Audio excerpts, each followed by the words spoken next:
ನಮಸ್ಕಾರ. ನಾನು ಶಿಗ್ಲಿ ಬಶ್ಯ, ಕಾಂಗ್ರೆಸ್ ಪಕ್ಷದ ಗೃಹ ಮಂತ್ರಿ. ಸಂವಿಧಾನದ ಪಾಲಕ ಪ್ರಿಯಾಂಕ ಖರ್ಗೆ ಅವರೇ, ನೀವು ಬೆಂಗಳೂರು ಪರಪ್ಪ ಅಗ್ರಹಾರ ಜೈಲಿಗೆ ಭೇಟಿ ಕೊಟ್ಟಾಗ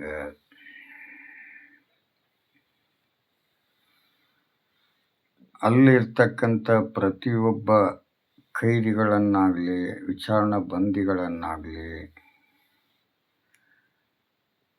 ಅವರ ಬಗ್ಗೆ, ಅವರ ನಡವಳಿಕೆಯ ಬಗ್ಗೆ, ಅವರಿಗಾದ ಅನ್ಯಾಯದ ಬಗ್ಗೆ, ಅಲ್ಲೇ ಏನು ಸವಲತ್ತಿದೆ, ಏನು ಸವಲತ್ತಿಲ್ಲ, ಅವರ ಕಷ್ಟ ಸುಖ, ಕೇಸ್ ಎಷ್ಟು, ಎಲ್ಲಿವರೆಗೆ ಬಂದೈತಿ, ಎಲ್ಲಿವರೆಗಿಲ್ಲ, ಇದನ್ನು ಕೇಳೋ ಹಕ್ಕು ಒಬ್ಬ ರಾಜ್ಯದ ಗೃಹ ಮಂತ್ರಿಗೆ ಇದೆ ಅನ್ನೋದು ಮರಿಬೇಡಿ.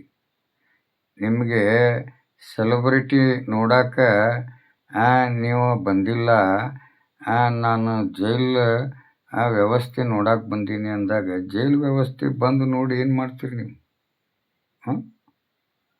ಏನು ಮಾಡ್ತೀರಿ ಹೇಳ್ರಿ?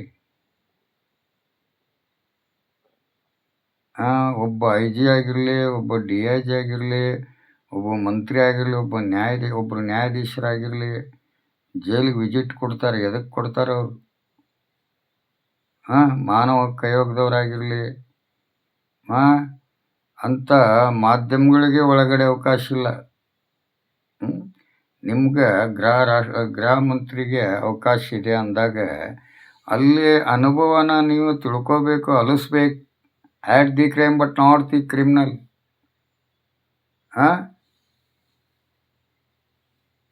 ದಾನದೊಳಗೆ ಶ್ರೇಷ್ಠವಾದ ದಾನ ಸಮಾಧಾನ. ಅಂಬೇಡ್ಕರ್ ಅವರು ಏನು ಹೇಳಿಕೆ ಕೊಟ್ಟಿದ್ದಾರೆ? ಕಾನೂನನ್ನು ಕಾನೂನಿಂದಲೇ ಮಟ್ಟ ಹಾಕಬೇಕು, ಮುಳ್ಳನ್ನು ಮುಳ್ಳಿನಿಂದನೇ ತೆಗಿಬೇಕು. ಆ ಛಲ ನಿಮ್ಮಲ್ಲಿ ಇರಬೇಕು.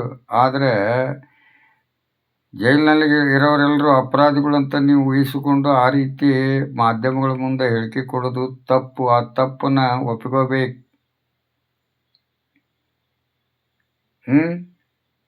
ಮಾಧ್ಯಮಗಳು ಕೇಳ್ತಾರೆ, ತಿಕ್ಕ ಉರ್ಸಾಕ ಕೇಳ್ತಾರೆ. ಏನ್ರಿ ದರ್ಶನ್ ಅವರು ಏನಾದರೂ ಭೇಟಿಯಾಗಿದ್ರಿ ಅಂತ ಕೇಳ್ತಾರೆ.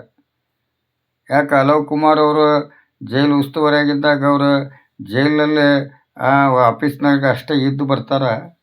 ಪ್ರತಿಯೊಬ್ಬ ಕೈದಿನೂ ವಿಚಾರಿಸ್ಬೇಕು, ಪ್ರತಿಯೊಬ್ಬ ಆರೋಪಿನೂ ವಿಚಾರಣೆ ಬಂದಿನೂ ವಿಚಾರಿಸ್ಬೇಕು. ನ್ಯಾಯಾಧೀಶರು ಹೆಂಗೆ ವಿಚಾರಿಸ್ತಾರೆ?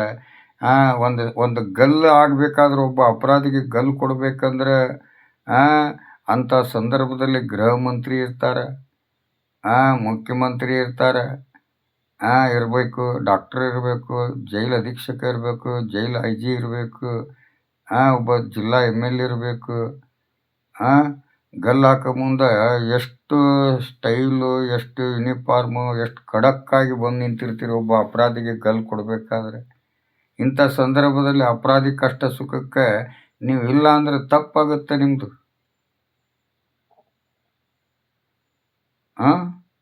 ತಪ್ಪಾಗುತ್ತೆ ರೀ ಖರ್ಗೆ ಅವರೇ. ಪ್ರತಿಯೊಬ್ಬರೂ ಒಂದು ಗಂಟೆ ಹೆಂಗೆ ಕೈದಿಗಳನ್ನ ಯಾವ ರೀತಿ ಅವ್ರದ್ದು ಎಲ್ಲನೂ ನೋಡಬೇಕು, ಎಲ್ಲರನ್ನೂ ಲೈನ್ ನಿಂದಿರಿಸ್ಬೇಕು. ನೀ ಎಷ್ಟು ವರ್ಷ ಆಯ್ತಪ್ಪ ಜೈಲಿಗೆ ಬಂದು, ಯಾವ ಅಪರಾಧ ಮಾಡಿದ್ವಿ? ಒಬ್ಬ ಗೃಹ ಮಂತ್ರಿ ಆಗಿದ್ದಕ್ಕೆ ನಿಮ್ಗೆ ಈ ಪ್ರಶ್ನೆ ಆಗ್ತಾ ಇರೋದು. ಸುಮ್ಮನೆ ಅಲ್ಲಿ ಆರೋಪ ಮಾಡಿದ್ರೆ ಒದ್ದೊಳಗೆ ಹಾಕ್ರಿ, ಮುಗಿಯತ್ತು ಒದ್ದೊಳಗೆ ಹಾಕಿಂದಾಗ ಅವ್ರ ಕಥೆನ ಬೇಡ ನಿಮಗೆ. ಅವ್ರು ಎಷ್ಟು ಕಷ್ಟ ಅನುಭವಿಸ್ತಾರೆ, ಎಷ್ಟು ಅಲ್ಲಿ ಏನು ಸವಲತ್ತು ಐತಿ, ಏನಿಲ್ಲ. ಹೊರಗಡೆ ಇಸ್ಪೇಟ್ ಆಡಿದ್ರೆ ಒದ್ದೊಳ್ಕೊಂಬಂದು ಜೈಲಿಗೆ ಹಾಕ್ತಾರೆ. ಜೈಲಿನಾಗೆ ಇಸ್ಪೇಟ್ ಆಡಿದ್ರೆ ನೀನೆಲ್ಲಿ ಹಾಕ್ತಾರಂತ ಜೈಲ ಒಂದು ಅಖಾಡ ಮಾಡ್ಕೊಂಡಾರ. ಒಳಗೆ ಹೋಗಿ ಹೊರಗೆ ಬಂದು ಬರಬೇಕು. ಪ್ರತಿಯೊಬ್ಬರು ಕಷ್ಟ ಸುಖನ ಅಲಿಸ್ಬೇಕು. ಆವಾಗ ನಿಜವಾದ ಗೃಹ ಮಂತ್ರಿ ಅಂತ ನಾವು ಒಪ್ಪೋದು. ನೀವೇನು ಯಾವುದು ಅಲ್ಲಿ ಹೋಗಿ ದರ್ಶನ್ ಅವರು ಯಾಕೆ ಏನಾಗೈತಿ, ಏನು ಆಗುತ್ತಪ್ಪ ನಿಮಗೆ ಬೋಧನೆ ಮಾಡಬೇಕು, ಧೈರ್ಯ ತುಂಬಬೇಕು. ಅದು ಶಿಕ್ಷೆಯಿಂದ ಶಿಕ್ಷಣ ಕೊಡೋ ಕಾರಾಗೃಹ. ಅದು ಶಿಕ್ಷೆಯಿಂದ ಶಿಕ್ಷೆ ಕೊಡಬೇಕನ್ನೋದು ಇವತ್ತಿನ ನಿಮ್ಮ ಒಂದು ಆದೇಶ ಐತಿ ಅಷ್ಟೇ. ಆದರೆ ಸಂವಿಧಾನ ಕಾನೂನು ಆದೇಶ ಏನೈತೇಳು? ಪರಿವರ್ತನೆಯ ಜಗದ ನಿಯಮ ಯಾವುದು ಅಂದರೆ ಅದು ಕಾರಾಗೃಹ. ಅದಕ್ಕೆ ಕಾರಾಗೃಹ ಅಂತಲೇ ಇಡಬಾರ್ದು, ಜೈಲು ಅಂತ ಕರಿಬಾರ್ದು. ಶಿಕ್ಷೆಯಿಂದ ಶಿಕ್ಷಣ ಕೊಡೋ ಒಂದು ಏನಾದರೂ ಒಂದು ಒಳ್ಳೆಯ ಹೆಸರು ಇಡಬೇಕು ಅದಕ್ಕೆ. ಅದು ಜೈಲು ಕಾರಾಗೃಹ ಅಂದ್ರೆ ಭಯ ಹುಡ್ತೈತಿ ಜನರಿಗೆ. ನೀವು ಮಾಡಿದ್ದು ತಪ್ಪು, ಆ ಥರ ಹೇಳಿಕೆ ಕೊಡೋದು ತಪ್ಪು. ಯಾಕಂದರೆ ಒಂದು ಒಳ್ಳೆ ಸ್ಥಾನದಲ್ಲಿ ಇದ್ದಾಗ ಆ ಸ್ಥಾನದ ಆಗು ಹೋಗುಗಳ ಬಗ್ಗೆ ಸರ್ವೆ ಮಾಡಿ ಪ್ರತಿಯೊಂದಕ್ಕೂ ಉತ್ತರ ಕೊಡಬೇಕು. ಕಲ್ಲಿನ ಕೋರಿಗೆ ಹೋಗಿದ್ದೀರಿ, ವಿಸಿಟ್ ಕೊಟ್ರಿ, ಅಲ್ಲಿ ಹೋಗಿ ಅಲ್ಲಿ ಹೋದಾಗ ಅವರು ಇರಾಕ್ ಮನೆ ಇಲ್ಲ, ಉಳುಮೆ ಮಾಡ್ಕೊಂಡು ತಿನ್ನಕ್ಕೆ ಹೊಲ ಇಲ್ಲ. ಅವತ್ತಿನ ದುಡಿದು ಅವತ್ತೇ ತಿನ್ನಂಥ ಕಾರ್ಮಿಕರು ಆ ಕಲ್ಲಿನ ಕ್ವಾರಿಯಲ್ಲಿ 8 ಜನ ಪ್ರಾಣ ಬಿಟ್ಟರೆ ಇದು ಅವ್ರಿಗೆ ನ್ಯಾಯ ಕೊಡಿಸಿ ಅಂತ ಏನೋ ಕೇಳಿದಕ್ಕೆ ಅದಕ್ಕೆ ನೀವು ಏನು ಉತ್ತರ ಕೊಡ್ತೀರಿ? ಹಾರ್ಕಿ ಉತ್ತರ ಕೊಡ್ತೀರಿ? ಇದು ತಪ್ಪಾಗುತ್ತೆ. ಒಂದು ಸ್ಥಾನದಲ್ಲಿದ್ದು ಅವ್ರಿಗೆ ಸಮಾಧಾನ ತೋರಿಸ್ಬೇಕು. ಕೊಡಿ, ನಿಮ್ಮ ಜೇಬಿನಿಂದ ಒಂದು 10 ಲಕ್ಷ ಕೊಡ್ರಿ ಅವ್ರಿಗೆ, ಏನು ಗಂಟೆ ಹೋಗಂಗಿಲ್ಲ. ಒಬ್ಬ ದಲಿತನ ಒಂದು ಮನಸ್ಸು ಹೆಂಗಿರ್ಬೇಕು? ಬಾಬಾ ಸಾಹೇಬ್ ಅಂಬೇಡ್ಕರ್ ಒಂದು ಸಂದರ್ಭದಲ್ಲಿ ತಮ್ಮ ಶರ್ಟನ್ನ ಮಾರಿ ವಿದ್ಯಾ ಕಲೀಲಿಕ್ಕೆ ಬುಕ್ ಕೊಡಿಸ್ತಂಥ ಮಹಾತ್ಮರು. ಅದಕ್ಕೋಸ್ಕರ ನಿಮ್ಮ ಆಡಳಿತಕ್ಕೆ ನಾನು ಅಲ್ಲಗಳೆಂಗಿಲ್ಲ, ಆದರೆ ಆಡಳಿತದೊಳಗೆ ಮಿತವಾದಂಥ ಭಾಷೆ ಇರಬೇಕು. ಸರ್ವರಿಗೂ ಸಮಾನತೆ ಅಂತ ಹೇಳ್ತಿರಲ್ಲ, ಆ ರೀತಿ ಕಷ್ಟ ಸುಖಗಳ ಸಮಾನತೆಯಲ್ಲಿ ನೋಡ್ಕೋಬೇಕು. ಇದು ಒಂದು ರಾಜಕೀಯದ ಒಂದು ಇದು ಅಂತ ಹೇಳ್ತೀನಿ ನಾನು, ಪದ್ಧತಿ ಅಂತ ಹೇಳ್ತೀನಿ. ಆದರೆ ನೀವು ಎರಡು ಮಾತ್ರ ನಾನು ನಿಮಗೆ ಒಪ್ಪಂಗಿಲ್ಲ. ಪ್ರಿಯಾಂಕ ಖರ್ಗೆ ಅವ್ರದ್ದು ಒಂದು ಕಲ್ಲಿನ ಕ್ವಾರೆಯಲ್ಲಿ ಮಾತಾಡಿದ್ದು ಮಾತನ್ನ ಹಿಂದಕ್ಕೆ ತಗೊಂಡು ಅದಕ್ಕೆ ಕ್ಷಮೆ ಕೇಳಬೇಕು. ಮತ್ತು ಜೈಲಿಗೆ ಹೋದಾಗ ಅವ್ರೇನು ಸೆಲೆಬ್ರಿಟಿಗಳು ನೋಡೋಕೆ ಹೋಗಿದ್ದೆ ಅಂತಿಲ್ಲ, ಹಂಗೆಲ್ಲ ಮಾತಾಡೋದು ತಪ್ಪು.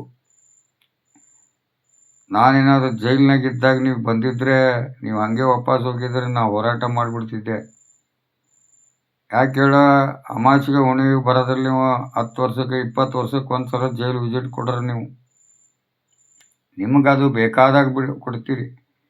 37 ವರ್ಷ ಸಾಹೇಬಣ್ಣ ಜೈಲಿನಾಗೆ ಅಪರಾಧಿಯಾಗಿ 37 ವರ್ಷ ಅನುಭವ ಜೈಲು ತೀರಿಸಿದ. ಈಗ ಅವನು ಫುಟ್ಪಾತ್ ಆಗಿದ್ದಾನೆ. ಹೊರಗೆ ಬಂದರೆ ಅವ್ನ ಜೀವನ ಕಟ್ಕೋಬೇಕು. ಹೆಂಡ್ರಿಲ್ಲ, ಮಕ್ಕಳಿಲ್ಲ, ಅವ್ರು ಏನಾಗ್ಯಾರ ಗೊತ್ತಿಲ್ಲ. ಇಂಥ ಅಪರಾಧಿ ಜೊತೆಲಿ ಯಾರು ಬದುಕಕ್ಕೂ ಭಯ ಪಡ್ತಾರೆ. ಅಂದ ಬಳಕ ಅವ್ನಿಗೊಂದು ಜೀವನ ಕಟ್ಟಿಕೊಡ್ಬೇಕಾಗಿದ್ದು ಸರ್ಕಾರದ ಕೆಲಸ ಮತ್ತು ಮಾನವ ಹಕ್ಕು ಆಯೋಗದ ಕೆಲಸ. ಮಾನವ ಹಕ್ಕು ಆಯೋಗ ನರ ಸತ್ತು ಹೋಗಿದೆ. ಅದನ್ನು ಯಾರು ತಲೆನೇ ಕೆಡಿಸ್ಕೊಳ್ಳಲ್ಲ. 93ರಾಗ ಮಾನವ ಹಕ್ಕು ಆಯೋಗ ಯಾಕೆ ಬಂತು? ಕಾನೂನು ಅವ್ರ ಕೈಯಾಗಿತ್ತು, ಮಾನವ ಹಕ್ಕು ಆಯೋಗನೂ ಅವ್ರ ಕೈಯಾಗಿತ್ತು. ಜೈಲಿನಲ್ಲಿ ಸಾವುಗಳು, ಕೊಲೆಗಳು, ಮತ್ತು ಸ್ಟೇಷನ್ನಲ್ಲಿ ಲಾಕಪ್ ಡೆತ್ಗಳು, ನಕಲಿ ಎನ್ಕೌಂಟ್ರ್ಗಳು ಆಗ್ತಾ ಇದ್ದಿದ್ದರಿಂದ ಮಾನವ ಹಕ್ಕು ಜಾರಿಗೆ ಮಾಡ್ತು. SR ನಾಯಕ್ ಅಂತ ನ್ಯಾಯಾಧೀಶರು. ಅವ್ರ ಸಾಧನೆ ಏನಿಲ್ಲ ಬಿಡು, ಅವ್ರನ್ನೇನು ಹೊಗಳ್ಬೇಕಾದಂಥದ್ದು ಏನಿಲ್ಲ. ಎಷ್ಟು 7 ಸೆಂಟ್ರಲ್ ಜೈಲು ಸುತ್ತಿದ್ದು ಬಸ್ಸಾ ನಾನು. ಹೋದಾಗ ಒಂದು 20 ನಿಮಿಷ ಅಲ್ಲೊಂದು ಒಂದು ಭಾಷಣ ಮಾಡಿ ಅವ್ರಿಗೆಲ್ಲ ಧೈರ್ಯ ತುಂಬರ್ಬೇಕ್ರಿ. ಸೆಲೆಬ್ರಿಟಿಗಳು ಅಂದ್ರೆ ಅಪರಾಧಿಗಳು ಅಂತಂದ್ರೆ ಅಪರಾಧನ ನೋಡಿಲೆ ಪಾಪವನ್ನು ದ್ವೇಷಿಸ್ರಿ. ಪಾಪಿಯನ್ನು ದ್ವೇಷಿಸುವ ಹಕ್ಕು ನಿಮಗೂ ಇಲ್ಲ, ಮಾನವ ಹಕ್ಕು ಆಯೋಗಕ್ಕೆ ಮಾತ್ರ. ಅದಕ್ಕೆ ನಾನು ಹೇಳೋದು, ಬೇಜಾರಾದ್ರೆ ಅದು ನನ್ನ ತಪ್ಪಲ್ಲ, ನಿಮ್ಮ ತಪ್ಪು. ಸಿಗಲಿ ಬಸ್ಸ. ನಾನು ಕಾಂಗ್ರೆಸ್ ಇರಲಿ, BJP ಇರಲಿ, JDS ಇರಲಿ, ನನಗೆ ಅನಿಸಿದ ಮಟ್ಟಿಗೆ ನಾನು ತಿಳಿಸಿ ಹೇಳೋನು. ನಾನು ಅನುಭವ ಪಟ್ಟಿದ್ದೀನಿ.